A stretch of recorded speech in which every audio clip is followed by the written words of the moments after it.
Thanks so much for joining us today. Our hope and prayer is that God will use this message powerfully in your life and that it'll bring you closer to Him. If you'd like more information about our church, or if you would like to hear more messages, you can visit vivechurch.com or download our app. Now get ready to receive a word from the Lord. So Jack and Michelle, thank you for sharing your story. And, people come to me all the time and they tell their stories or start to tell their stories. And there's so much great things that are happening in people's lives as a result of generosity that I just wanted to share that. Because I think sometimes, especially if you're new to church, it's real easy to think that the reason pastors talk about money is because money's short and we need more money. We need to get your money. That's not why we're talking about money. I believe that it's important for us to have good, clear instruction on how to be rich. Because we're rich, right? If you missed last week, you're probably wondering, what is he talking about? We're rich. We live we live in a whole different way that most of the world lives, right? Most of the world lives on less than $2 a day. We have been blessed. We've been truly blessed. If you make $33,000 as a household, you're in the top 1% in the world. So we tend to compare ourselves with maybe the people that live next door to us or the people who live across town or on the other side of the tracks or whatever. But if we're going to compare when it comes to our wealth, we've got to compare ourselves with the majority, with the world, the rest of the world. And we're rich, we're blessed. But we're blessed to be a blessing, and this is what we have to understand. We're rich, that's a good thing. We have rich people opportunities, and we have rich people problems, don't we? The bad side, the flip side of being rich is that it's harder for us to trust God. It's harder for us to depend on God. Because we have a tendency to depend on our stuff. We have a tendency to depend on the fact that, we've got health insurance. We don't really need the Lord to heal us. We'll just go to the doctor. And I'm not against, I got health insurance and I go to the doctor. I'm just saying. I'm not against that. But it's easy for us to not depend on the Lord because we are so blessed. And we have to be intentional and understand that. That with that blessing comes a responsibility.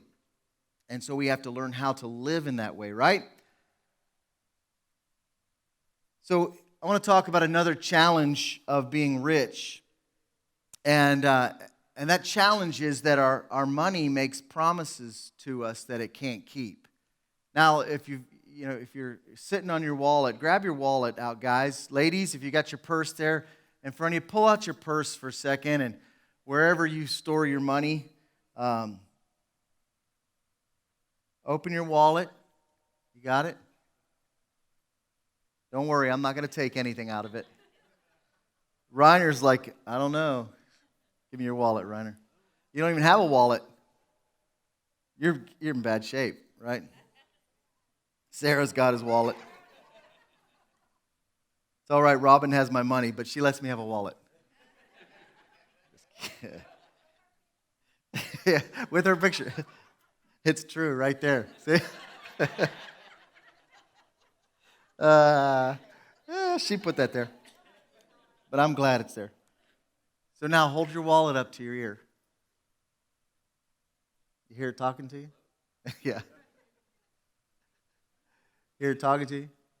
Maybe you can't hear it. It's saying, feed me. Look at all these receipts. It's terrible. Our money talks to us. You may not be able to hear it, but it's talking to us. And it's making promises that it can't keep. Don't you hate when someone makes a promise that they won't keep?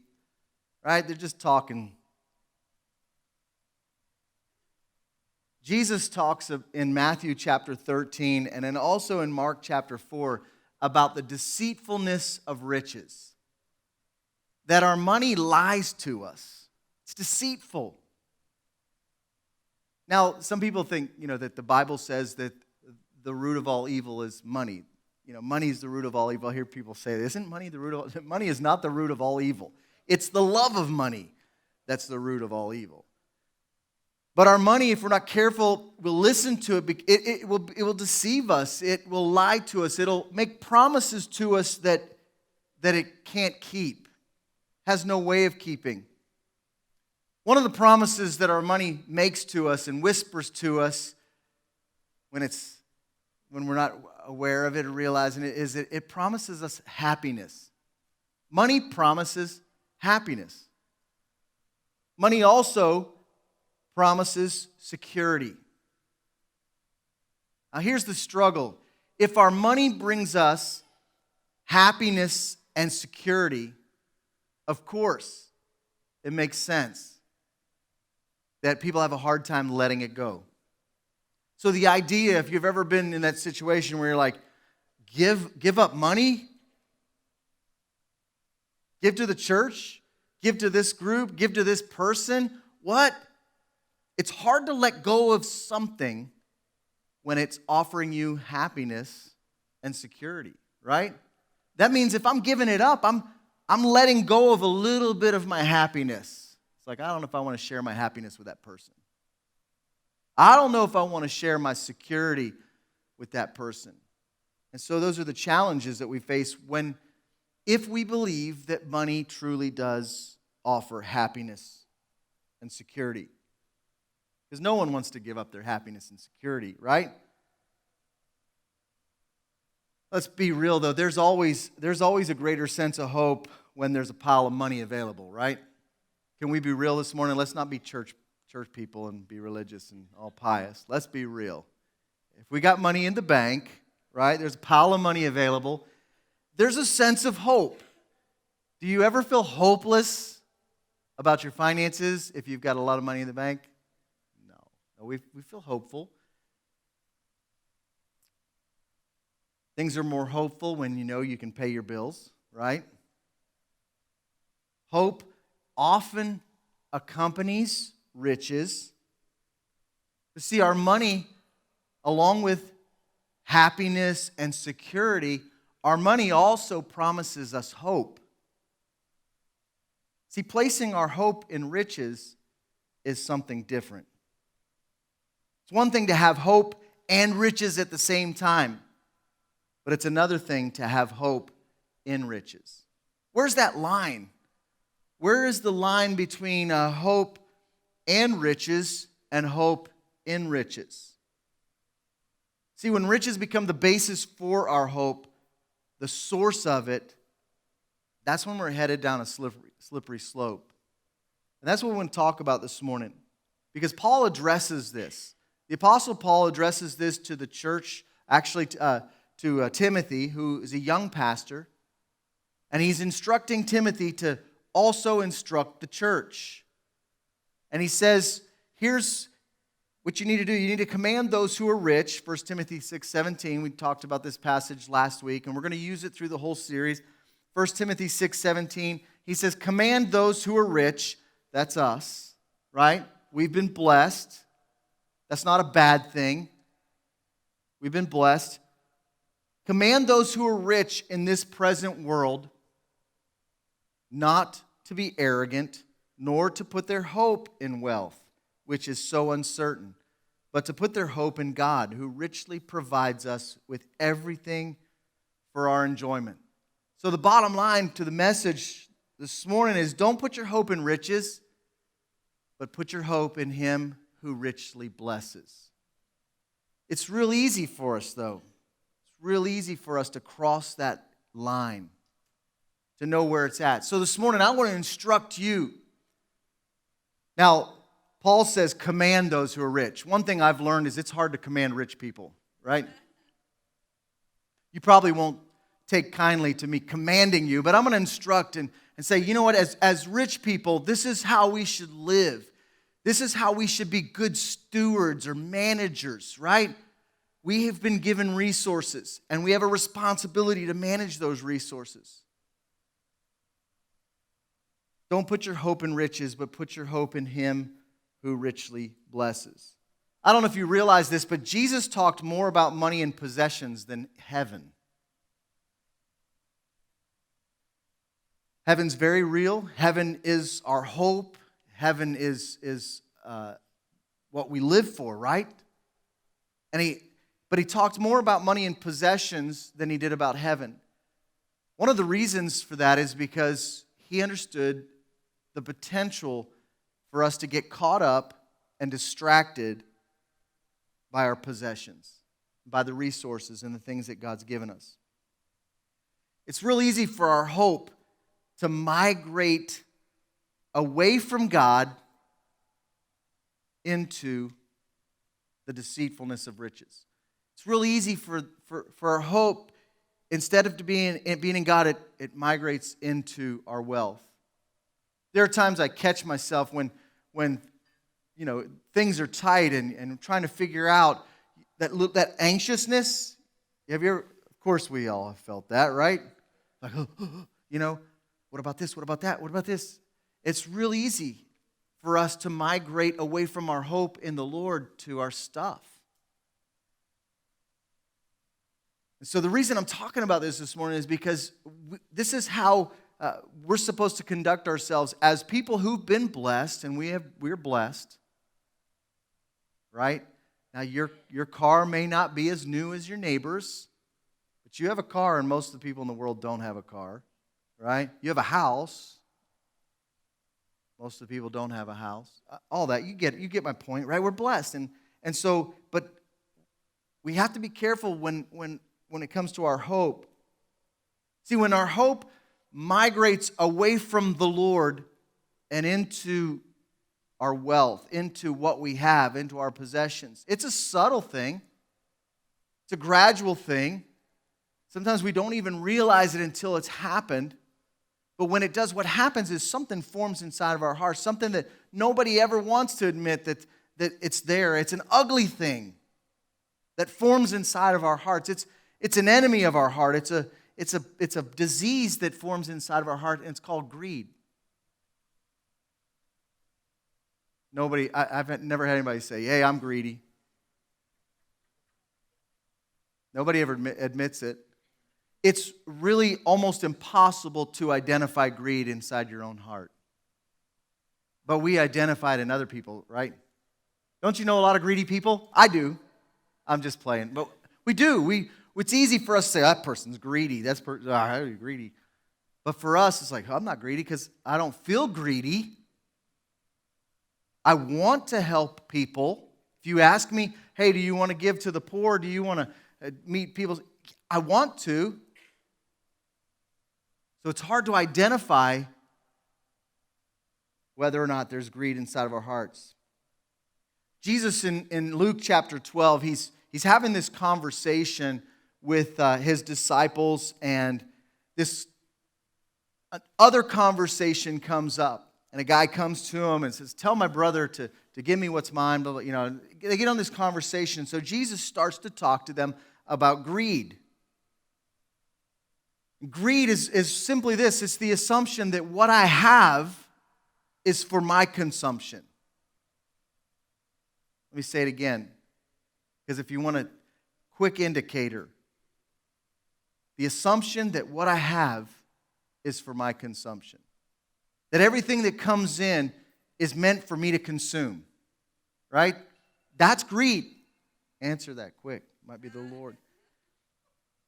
So Jesus is talking to his disciples, and then he starts this conversation about greed. In Luke chapter 12, he begins to tell this story in verse 16. It's a parable. It's a really interesting parable. If you ever read through the different parables of Jesus, some of them are just really cool, really like, yes, it's great. And then some are like kind of leave you scratching your head, like, what's going on here? But Jesus tells this story in Luke chapter 12, verse 16. It's going to be on the screen. He says, the ground of a certain rich man yielded an abundant harvest. Now, he's talking to people in an agrarian society. That they were farmers. They grew things. They raised things. So they understood. For us, you might have a garden, but you're probably not living and depending on it for your resources, right? Nobody in here. But he's talking to people who this was their income. He said, the ground of a certain rich man yielded an abundant harvest. And it could have been, in our case, any middle-class American, right? Maybe this guy closed a big deal. Maybe he opened a new store because he had a business. Maybe he received a bonus or something in the mail that he didn't expect.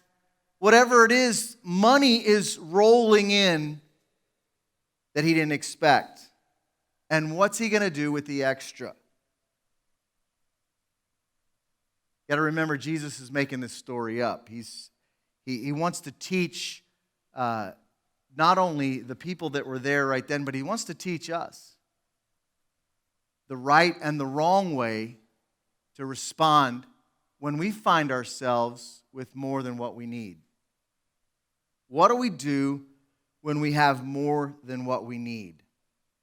And so verse 17, he goes on, he says, he thought to himself, what shall I do? I have no place to store my crops. So you got to put yourself in this guy's shoes. He wakes up, it's Saturday morning, no place to go. He's got money in the bank, gas in the tank, which is a big deal, right? Where am I going to spend my day? Or maybe it's the moment that the tax return comes in, right? And you weren't expecting that. Or the check in the mail. It's funny, over the last 2 months, we've received about $500 worth of just checks from places we didn't expect. You ever have that happen? Of course you do. Never. Yeah. It happens. Now, I'm not saying that if you give, you're going to get the check. I think that's a wrong way to deal with giving. That's not the reason. But it happens. It's really crazy. Like, we literally got like over $300 from Prisma Health. They never give money. They take my money, right? But they gave me money back. And then one was like an insurance company of something. I don't even know. It's like, sometimes I'm afraid to cash the checks. What's it going to get me into, you know? It's like, okay, I'll take that. But you know, here's this guy. He has this increase, this windfall, things he wasn't expecting, right?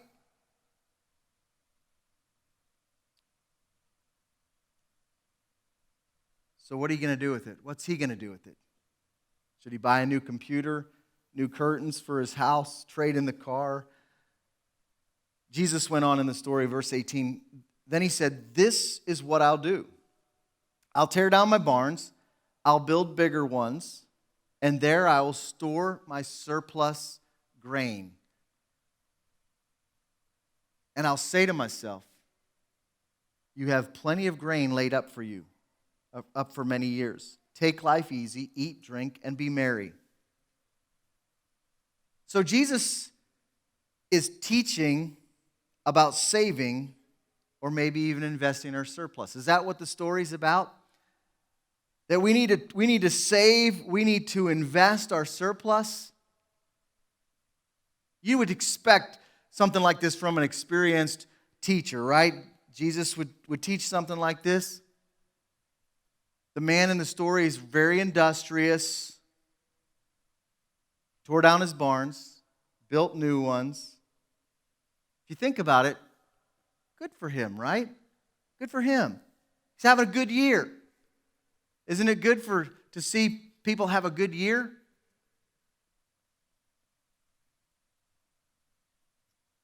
So far, if you think about it, it's really a good story. Kind of the feel-good story of the year.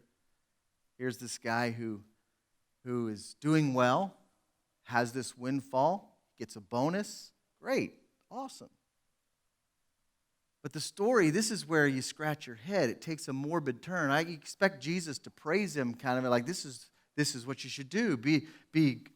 Invest your resources and there'll be more. But it takes this morbid turn in verse 20. He says, but God said to him, you fool, this very night your life will be demanded from you. Then who will get what you have prepared for yourself? This is how it will be with whoever stores up things for themselves but is not rich toward God. Ouch, right? I mean, this is like an unexpected twist in the story. And I'm sure the people that were listening to Jesus, they're hanging on every word and they're thinking, wow, this is a really cool story. And all of a sudden, change in where it's going. They didn't see it coming. And neither do we when we read this story. Jesus wasn't teaching us that you're going to die after you get a raise. I'm sure of that. So don't be afraid. Those of you who've got a raise this week, he's not teaching us that if you get a check in the mail from Prisma, you better watch. The death angel is coming next week, right? It's not teaching us that. But he's exposing something that was in the man's heart. He's exposing something that really is hidden in our hearts. It's really hard for us, almost impossible for us to identify. It's that ugly word I just shared. It's greed.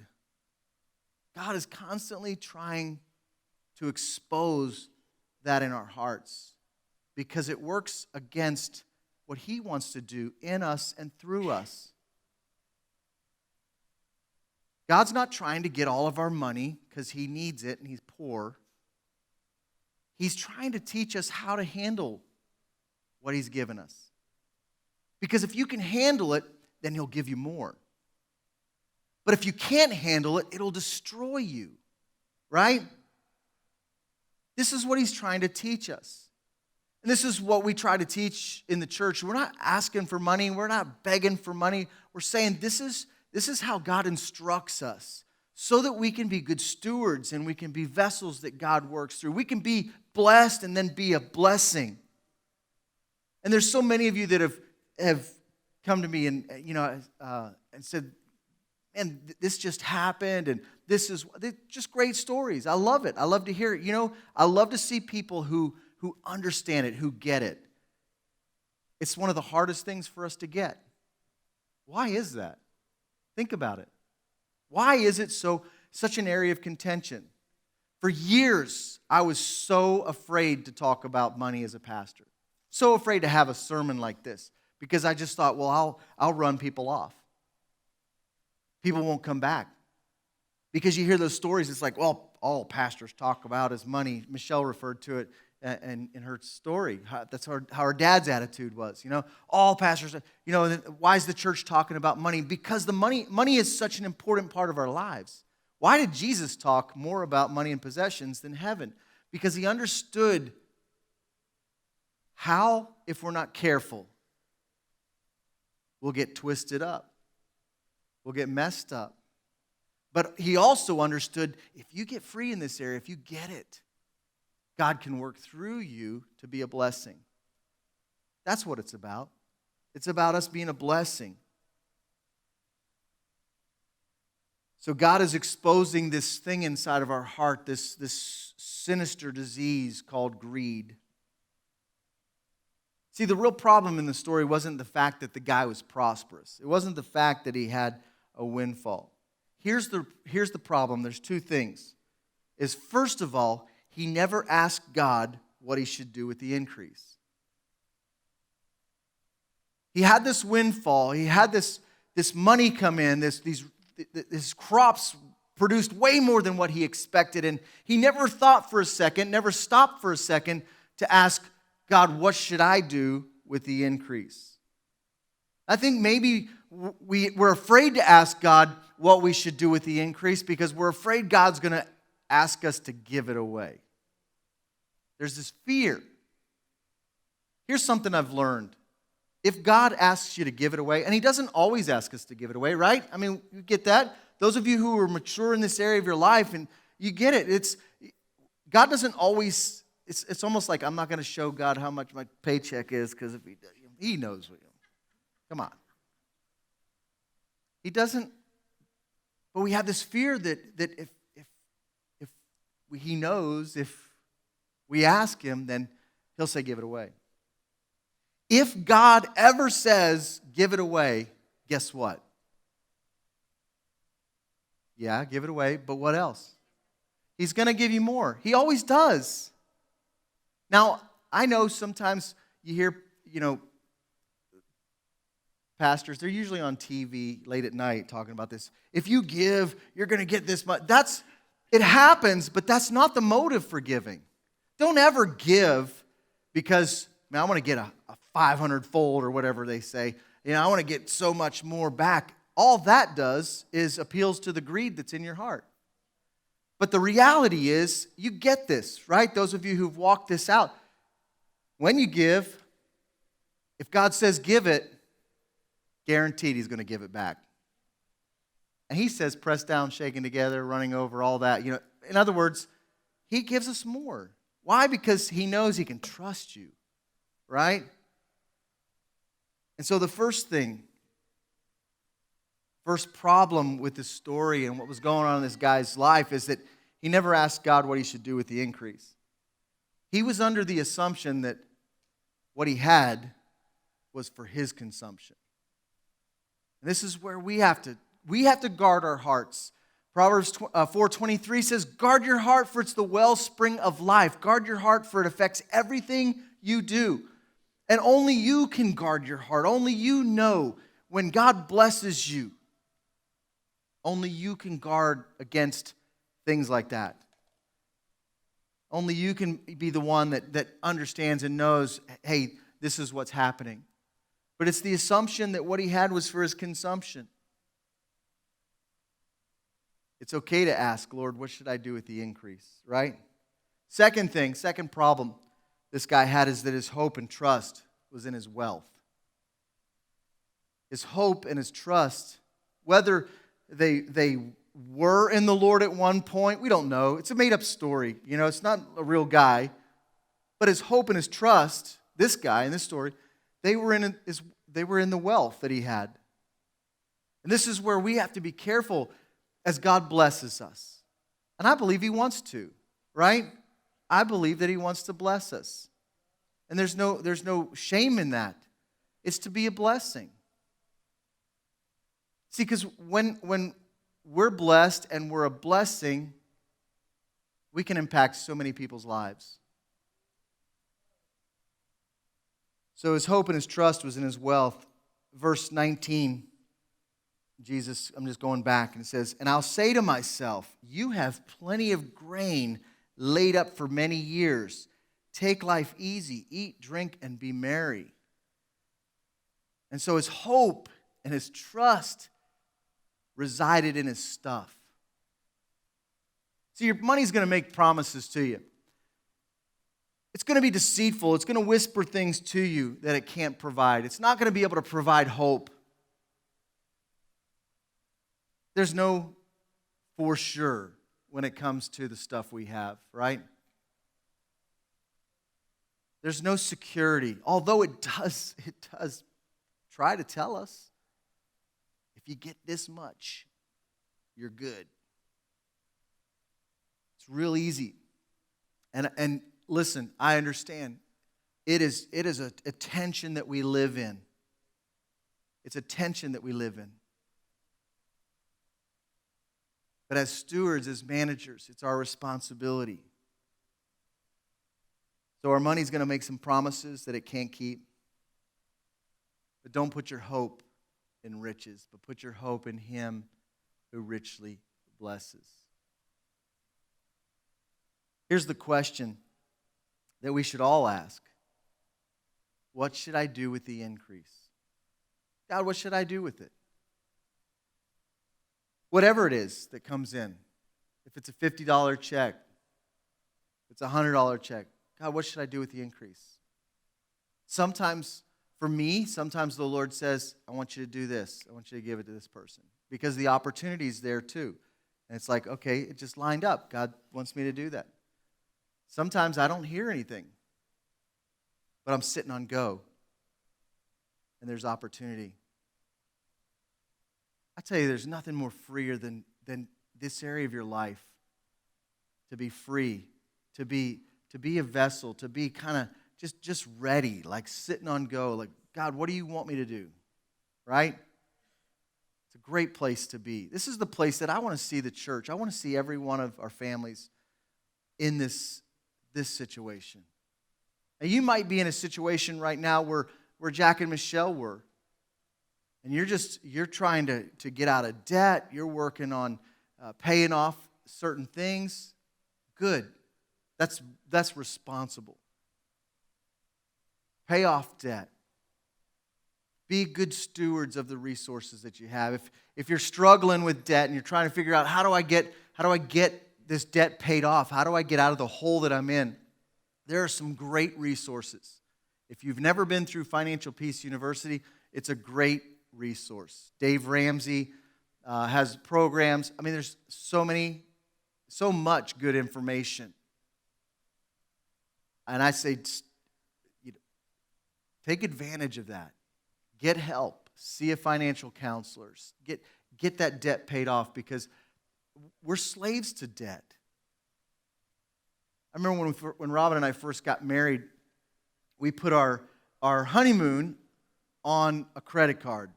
Bad move, but no, don't do it. Don't raise your hand. Well, because I got this credit card in college. Remember, I've shared this story before. Visa was so generous. As a freshman in college, they were there to greet me with our open arms. I was like, hey, wouldn't you like a credit card? I'm like, yes, because I'm an adult. Yeah. And that's where it started. But I tell you, Tori, they will be there. They will be there to offer you. But that's where it started. And then we found ourselves just in debt. And I tell you what, it's miserable to be there. If that's where I get it. Credit card debt is terrible. But it's not the end of the world. You'll get out of it if you're intentional about it, right? If you say, God, I want to be a good steward like Michelle and Jack said, we want to honor the Lord. And guess what? God will help you. He doesn't want you to be a slave to debt. He wants you to be free so that you can be a blessing. So what do we do with the increase? That's the question. That's the question we should ask ourselves. And I believe that's a great indicator. It's a great indicator that you have gone to a different place in your trust when it comes to your finances. Now notice, I didn't say if you give away everything that comes in. I'm saying if you ask the Lord, what do I do? What do I do with the increase? When you get to that place, I believe there's spiritual maturity and there's understanding when it comes to our finances. This is a place of freedom. This is what I want to see in your life. That you're living in that place of freedom from debt, freedom to be an instrument that God can work through. This is how we conduct ourselves. This is how we live as rich people, as great managers of the resources that He's given. Amen? Amen. Do you know it starts with placing our trust in Jesus. It really starts with a relationship with God. That's where it starts. I know, maybe you're here this morning and you're kind of new to this whole church thing, and you're like, man, there's a lot of talk about money. Money is not the subject. It's our soul. It's our lives. It's being an instrument that God can work through. But it starts with that. It starts with a relationship with Jesus. And submitting ourselves to Him and trusting Him. And so this morning I want to pray. Maybe you're here and you're not in a relationship with Jesus. I want to help you take that step, if we can this morning. That's the first step. Getting your heart and your life in alignment with the Father, getting in a right relationship with Him, that is key. Would you stand with me?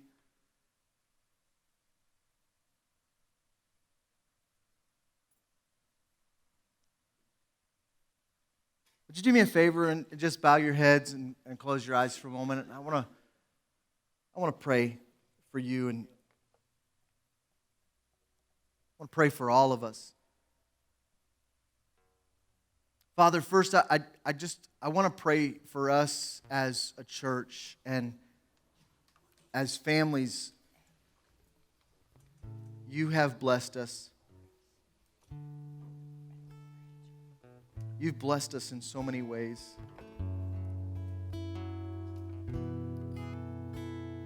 God, help us to be a blessing. Help us if there's fear inside of hearts, fear of releasing money or possessions, if there's fear that's there, God, would you give faith and would you give confidence and courage as we submit ourselves and as we trust you. It all belongs to you.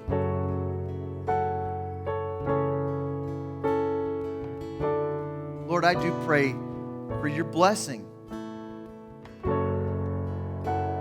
over families. I pray, Father, that there would be promotions and increase, not so that we can consume it, not so that we can get fatter and sassier, but God, that we could be a greater blessing to the people around us, to the world around us, that we could be a channel that you can work through. It's not the only blessing that we can be, but it's one way. Lord, I pray for that person this morning who's not in a right relationship with you. Maybe they've heard about you, but they're not in a relationship. And I just pray for them this morning that faith would stir inside of them. That faith that draws us into a relationship with you. If that's you, you say, Pastor Randy, I'm not where I need to be with God, and I'm not in a relationship with Him like I really want to be. But you'd like to be.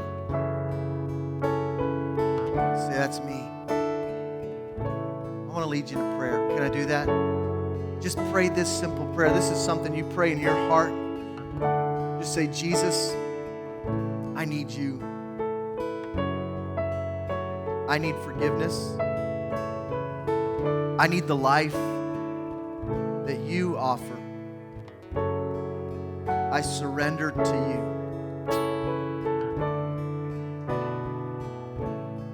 And I ask you to be my Lord. Be my Savior. I give my heart to you. And along with my heart, I give my life to you. Everything involved. I want to trust you.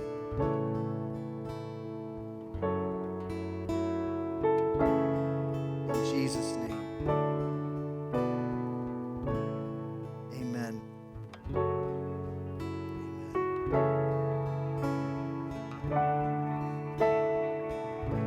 So last week, I think it was last week, I mentioned something. Might have been at the end of the service. I can't even remember anymore. Getting old, Bob. Can't remember things. I don't know why. You just think you are the oldest guy in the room. Emily's older than you. But I mentioned last week about something that we wanted to do as a series has been planned for a while. I thought, I want to do something practical along with this, and everything lined up, for this. And we have a need here at the church. And this is not, let me just take that back. We have a need here at the building. We are the church. This isn't the church. This is a place where we get to gather. And in gathering here, a lot of things happen in people's lives. There's a lot of people that came into a relationship with Jesus for the very first time in this building. And that's a great thing. It provides a place for us to gather for fellowship and for discipleship and evangelism happens and all that. You get the point, right? And so it's not about the building, but the building is a place that serves us. And so there's a need, and so we're looking at summer's coming, and if you've been in South Carolina, summers are harsh and they're hot. And so we've got air conditioning units that are about to give up, and just something in my heart keeps telling me, get ready, these things are going to give up the ghost. They're over 25 years old, and that's like 1,000 years old in human life, you know. And so we put some mini splits in 2 years ago, and by putting those mini splits in this auditorium, it saved us $500 a month. It continues to save us from what we were paying because the units are so inefficient. And so we want to do that with the rest of the building. We need to do it. We want to do it. We believe it's going to be a great investment, a good, stewardship.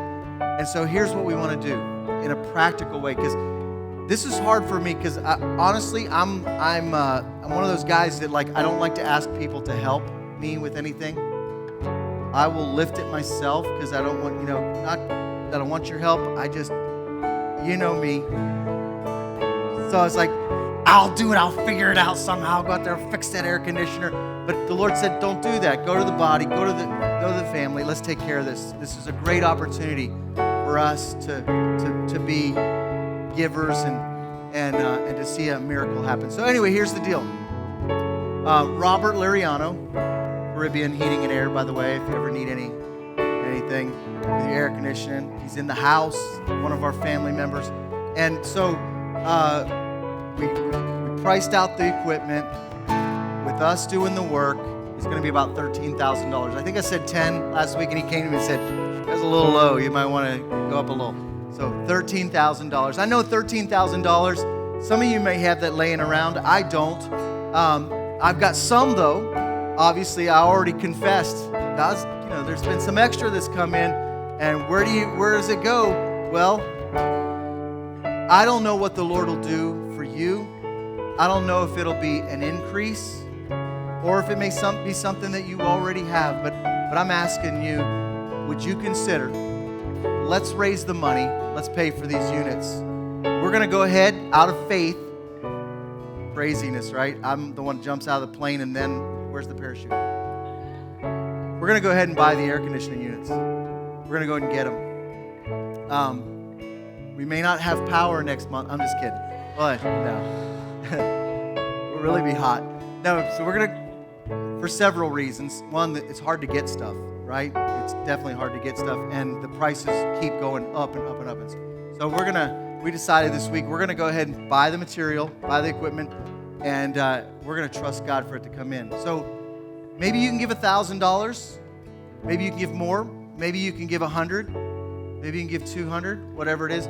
There's some cards out in the lobby at the table towards the exit back door there between the cafe. If you don't mind going out there, just let us know. Hey, here's what I can do. Here's what I can do. Let's see what'll happen, and we'll know where we're at and be able to come back with a great praise report. Amen? Amen. Father, thank you for a great day, and thank you, Lord, for what you're doing through us, what you're going to continue to do through us as a church family. And thank you, Father, for those who prayed that prayer this morning, took that step. They're in that journey with you right now, Lord, in Jesus' name. Amen. Amen. God bless you. Have a great week. Let's bring somebody to life. Amen.